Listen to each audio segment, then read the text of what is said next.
Welcome, folks. I'm Jabby Kaway, joined by a big Star Wars fan, Steph SABRAW. Hello. What up, bruh? What up? We're looking at the ANDOR official trailer from Disney Plus that just dropped a few minutes ago. Thanks so much for joining us. If you guys haven't already, do me a big favor, hit that subscribe button, bell icon, all notifications, and vote this up. Let YouTube know you're enjoying what you're watching. By the by, if you're curious, I have a really cool lightsaber fight I am proud of that Steph SABRAW likes. You can check it out. There'll be a link in the description below for that as well. Here we go.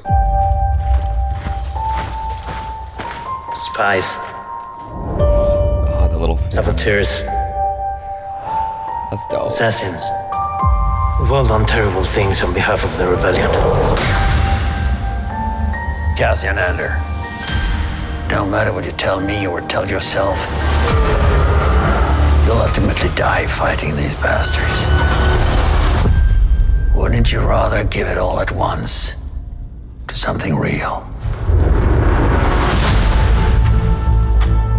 We've chosen a side. We're fighting against the dark. There is an organized rebel effort. Drill down and get a hunt started. You realize what? what you set in motion? People will suffer. Time has come to force their hand. At what cost? Everything! Every day we wait, they get stronger. Let's take them by surprise. For the greater good. Call it what you will. Let's call it war. People are standing up. They're afraid. Right now, they're afraid.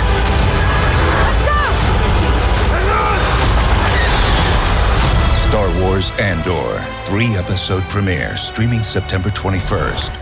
What? How many episodes are there? 3. No, how many total, though? I think it's 11. Okay. And you're getting 3? Yeah. What? Okay. I want to watch it one more time, but before we do, did you have any initial thoughts you wanted to share about that? Not anything new other than it just continues to look exactly what I want to see in a Star Wars. It just that they're shooting on location. It looks so cool. I love more Skarsgård. He is adding another element to this show that I'm so excited about.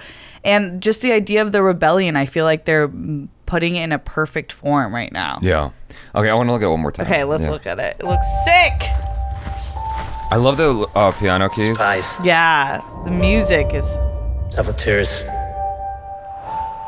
Assassins. We've all done terrible things on behalf of the rebellion. Yeah, I feel like this is really taking the Star Wars lore to a new level. Cassian Andor. Don't matter what you tell me or tell yourself. You'll ultimately die fighting these bastards. Wouldn't you rather give it all at once Absolutely. to something real? I love the drama. We've chosen Look a at that. side. Yeah, We're fighting beautiful. against the dark. There is an organized rebel effort. Drill down and get a hunt started. You realize what you set in motion? I mean, it makes the Empire even scarier. Time has come to force their hand. At what cost? Everything!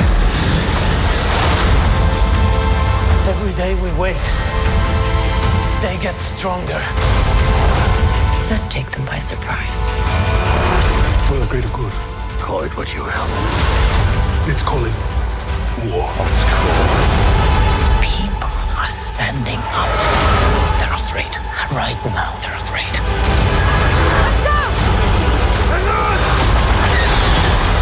Star Wars ANDOR. I love this. 3-episode I love it. I'm so excited. I love it. I mean, it adds an intensity to Star Wars that I feel like we don't get very often. Yeah, I always talk about why I feel like the original trilogy, for a lot of reasons, is everyone's favorite, is that there's this level of seriousness that they take to the issues at hand, like the global war at hand, the fascism being played out. Yeah. And I feel like this is capturing that. We're not having Hux screaming mom jokes, this is real villains. Right. Yeah, I mean, as evidence so far, I'm not seeing a lot of levity in this, and I'm used to every Star Wars thing that we get having levity to some degree. Even Rogue One has levity in it, and not that I don't want any, but it's interesting to watch, a Star Wars story that's just very focused on this thing in a like a war movie. I can't think of a good example to compare it to, but there's this like Daniel Craig movie that came out years ago where it was like these 3 Jewish guys who were like fighting Nazis, and it kind of gives me the same feel. Hopefully you guys know what I'm talking about, of like intense and dark, and it's just like execution.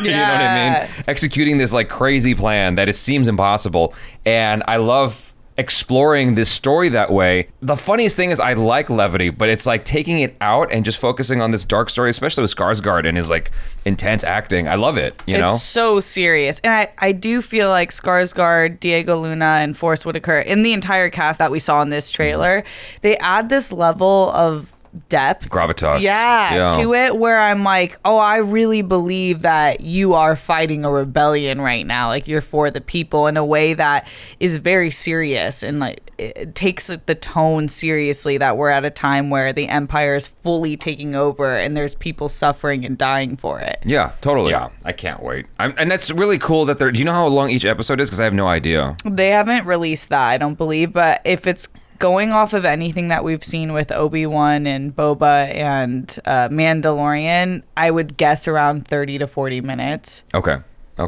Yeah, I mean, that's like a whole movie premiere. Yeah. That's wild. I mean, I hope that what we get out of this, because I'm going to be honest with you, and I know that you're going to hate me for this. Yeah. I didn't love Rogue One. Okay. I know that's one of your favorite movies, but like there was something about it that just kind of put me off, and I think that this show is going to give me what I wanted out of that movie, because it wanted me to care about these people who I don't know about, and by the end of the film I had a hard time feeling heart for what was going on. But I feel like if you're giving me these characters over the course of several episodes, I will have the opportunity to really get like inside their soul and understand them better, you know, hopefully. Because like the plight is easy to, it's easy to understand the plight. You're fighting the dark side. You're fighting the Empire.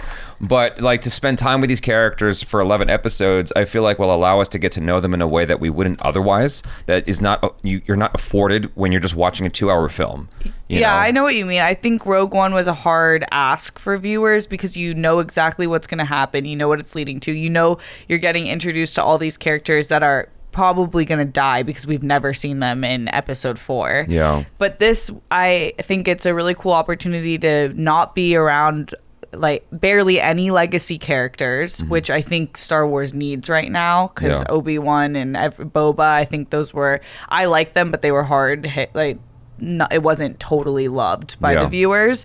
And then we get to spend time with the character, so by the end of it we're gonna be obsessed with Diego Luna's character and probably Skarsgård. And you mentioned something interesting just now, which is like they're probably dead because, well, like going into it, you're like they're probably dead because we don't see them in the later movies. But you didn't hear about George Lucas. He's going to add in Diego Luna and Skarsgård to the end of Episode 6 next to Yoda and Vader. Oh, that would be so sick. Damn, it didn't work on you. How'd you hear that?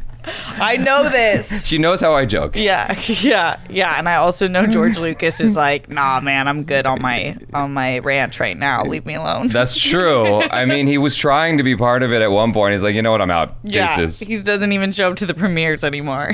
It's just like talking about Disney like they're the worst thing ever, which that's up for debate. But I'm really happy that they're doing this. I'm happy that Disney has taken Star Wars and just like expanded on it. Things are hit and miss. I didn't love the sequel trilogy, but like I really liked Mandalorian season 1 and most of season 2, and so I'm hoping that this will be in line with the Star Wars stuff that I like from Disney. So. Yeah, I think they're at a cool point right now where they're figuring out what's working and what's not working in this new era, and I think The Mandalorian really worked for most people. Everyone loves The Mandalorian, and then there's things that I hope that they picked up on that didn't necessarily work, some of the tropes that they're using over and over again. And then they have Tony Gilroy, who's helming the entire project, which I think other Star Wars projects, they have a few different people doing it, so I think it works sometimes, but I'm curious to see what it will look like. Tony Gilroy has an entire plan for season 1 and 2. Okay. Which is nice. Wait, for season 2 of Andor? Yeah. How many seasons are they planning? They're going to plan 2 seasons over 5 years. So. Oh, wow. Yeah. Okay, cool. I forget the exact timeline, but I'm pretty sure season 1, 11 episodes, is focusing on 1 year, and then the second season will focus on the latter 4. I'm pretty sure that's how it is. Gotcha. Now you got to podcast that you do. Oh, yeah. Sith Council for you Star Wars nerds on the Christian Harloff channel. So come check it out. We go deep into Star Wars. Awesome. You guys, thanks so much for hanging out. Hopefully you enjoyed this. Do subscribe, bell icon, all notifications, vote this up. I'm Jabby Koay. This is STEPH SABRAW. Peace out.